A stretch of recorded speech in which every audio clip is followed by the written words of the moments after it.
Let's catch up on everything we need to know from the most famous whiteboard in South Africa. No, not me. I'm talking about the Mkhwanazi cinematic universe.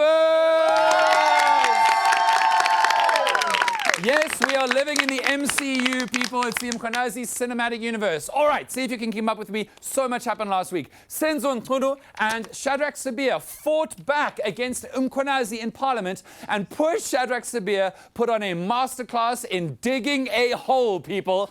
Honestly, he was so good at it, he should have been a miner. Now, remember, he is accused of working with Police Minister Mchunu to protect alleged crime lords from the police, including two of the alleged Big Five drug cartel, Mkhwanazi and KT Molefe, right? That is who they are accused of working with. Shadrach allegedly took over 121 investigation dockets away from the political killings task team in KwaZulu-Natal and kept them in his office, which stopped those investigations. And he allegedly went through those dockets to see what evidence the PKTT had on KT Molefe and Mkhwanazi. I know, right? And Shadrach allegedly, I'm so sick of saying allegedly.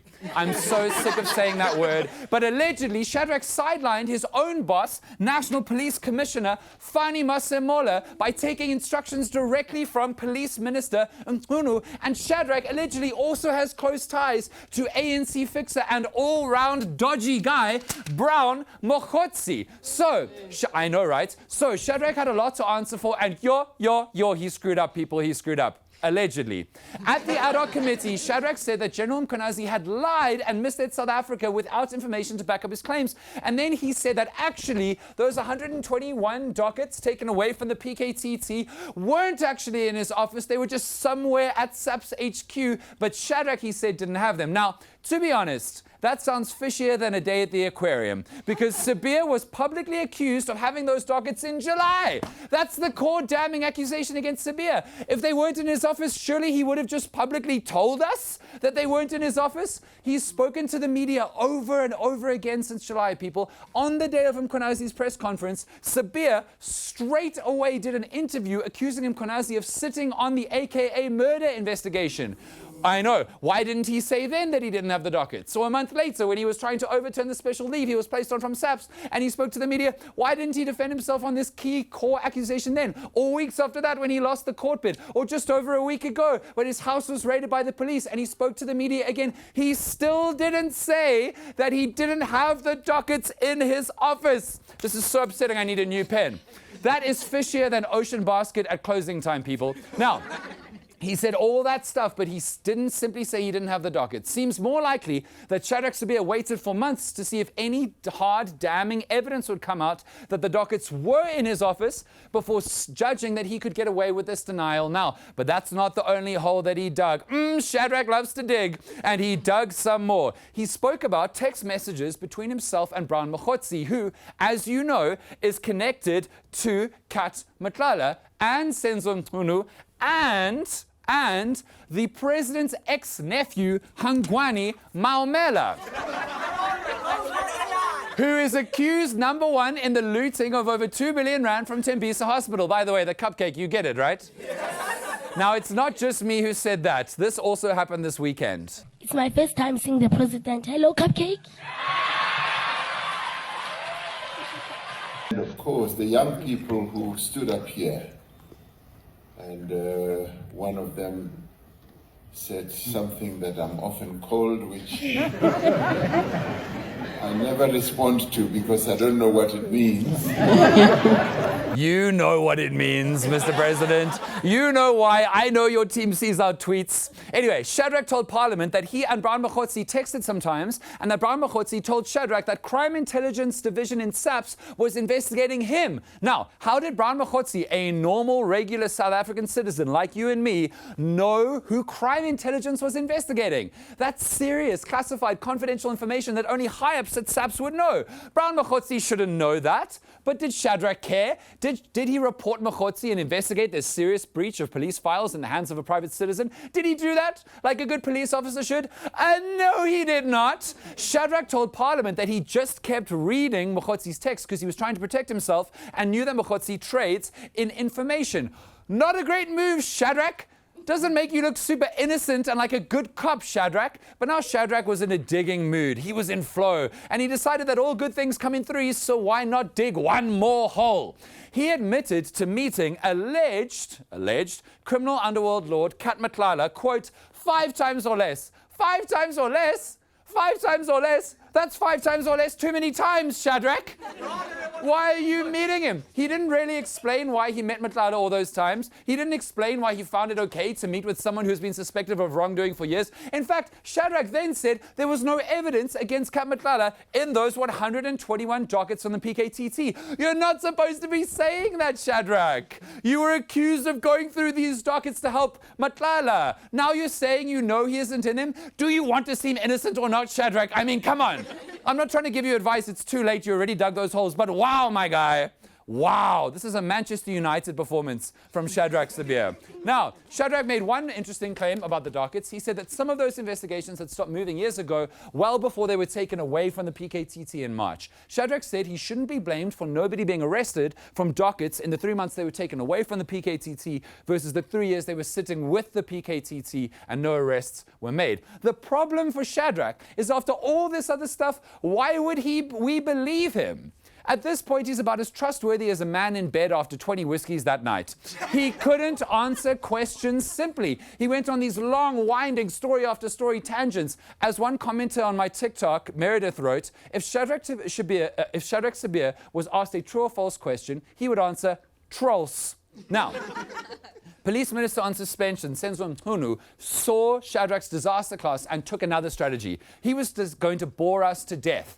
He went to the ad hoc committee in Parliament to defend why he moved to disband the PKTT. Remember, Mchunu has been accused of disbanding the PKTT to defend and protect crime lords like Mkhwanazi and Molefe. Mchunu claimed that the PKTT was always a project meant to exist for a while and then end, and Mchunu talked about the new police structure they were putting in place, which did not have a permanent political killings unit in it.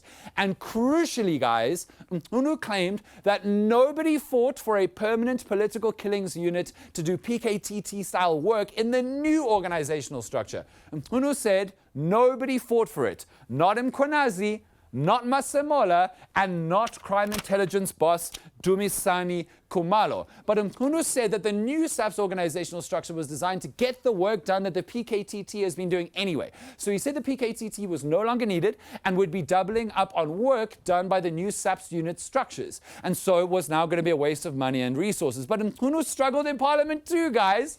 He claimed that the president agreed with him on disbanding the PKTT. But when pressed on that, Mchunu said that Ramaphosa actually agreed with Mchunu's briefing he gave to Ramaphosa on the PKTT. But then Mchunu said the briefing was short and not a discussion. So what exactly did Ramaphosa agree on then? Like one voice note?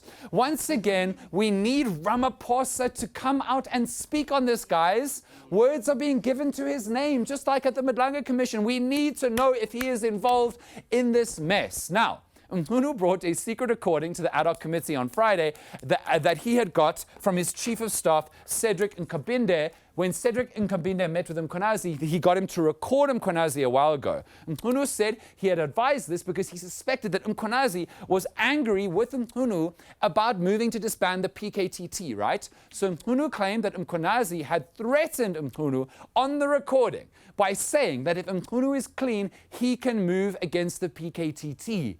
Basically saying if Mchunu has skeletons in his closet, they will come out once he moves against the PKTT. The problem was the recording they played in the ad hoc committee in Parliament didn't have Mkhwanazi saying that. Like at all. Mchunu said Parliament played the wrong part of the recording and they would play the right part this week. But come on, this is amateur hour. A 10-year-old on an iPad could scroll you to the part of the voice note where you swore. But the police minister can't get it right in Parliament. But the part of the recording they did play was Mkhwanazi telling Nkabinde that there would be a fight back if they disbanded the PKTT. But that's not the same as, quote, Mchunu had better be clean. But Mchunu did add one more layer to everything too that's super interesting. Remember, the battle in SAPS is widely seen to be Mkhwanazi and Masemola and Khumalo against Mchunu and Sibiya and the alleged crime lords. Alleged. Now, remember, Matlala got a dodgy SAPS tender worth 360 million rand, and then it was cancelled, and Matlala got upset even though he had already got 60 million of those rands. Well, it turns out it was actually Senzo Mchunu who had that tender cancelled, and you know who defended Matlala's tender? Fani Masemola. Those are the wrong sides. So maybe the tale of these two sides isn't so neat and clear-cut as we thought. Matlala, by the way, right now in prison on trial for money laundering and trying to have his ex-girlfriend assassinated, allegedly.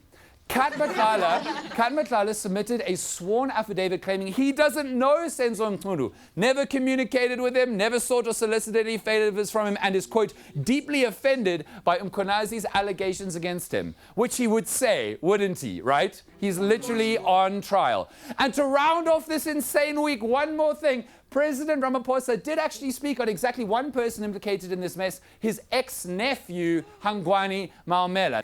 Now remember, yes he is. Ramaphosa was spotted in a video of DJ Thibaut Touch outside Hangwani Maumela's house a little while ago. So last week, Ramaphosa publicly stated he was once married to Maumela's aunt, but they separated over 40 years ago when Maumela was barely a small child. So Ramaphosa insists he doesn't know Maumela. But do you believe it? No.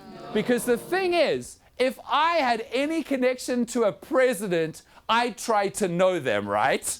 Even if I was ex-nephew 40 years removed via my aunt, I would try to know him. He's the president. And why was it so easy for Ramaphosa to come out and defend his connection with Maumela, but so hard for him to speak on his connection to the PKTT? Fishier than a fish funeral, all of this. I am done. Finally done. That is the Mkhwanazi cinematic universe for this week.